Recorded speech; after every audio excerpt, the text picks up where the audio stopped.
weeks ago, and the other thing I want to bring up that I think is a byproduct of this is that I made this decision months ago by going on the general Facebook page, seeing how nasty and how vicious the comments were on Facebook. So I said, you know what? Being the host of a show, I'm going to just totally divorce myself because people cannot act in a rational way. And I read just this morning, this woman made a comment that she never discussed politics, but she just happened to make a comment on Facebook that she voted for Donald Trump. And the vicious people called her a racist, people called her a bigot, some of her very close friends unfriended her.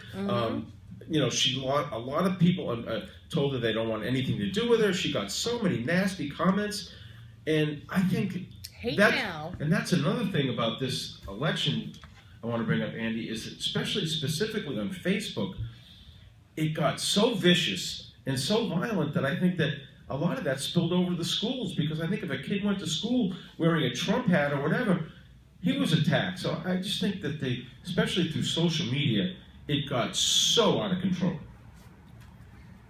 Yeah, I think that's been a long-standing practice that I've seen on social media is from the anonymity, and sometimes people don't even use their names.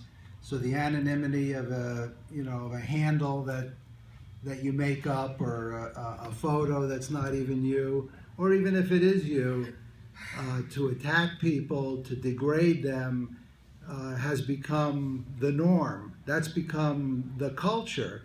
And so the question is really, how can social media be used in order to have dialogue where people are listening and hearing what someone else is saying, can demonstrate some empathy for a point of view that's other than their own. And it's very difficult. People react in a knee-jerk way. It's similar, if we want to talk about electronic communication, what I find, even in the workplace, that people will write emails that reveal something that they don't necessarily intend. Communications that have a certain edge or a disparaging quality to it.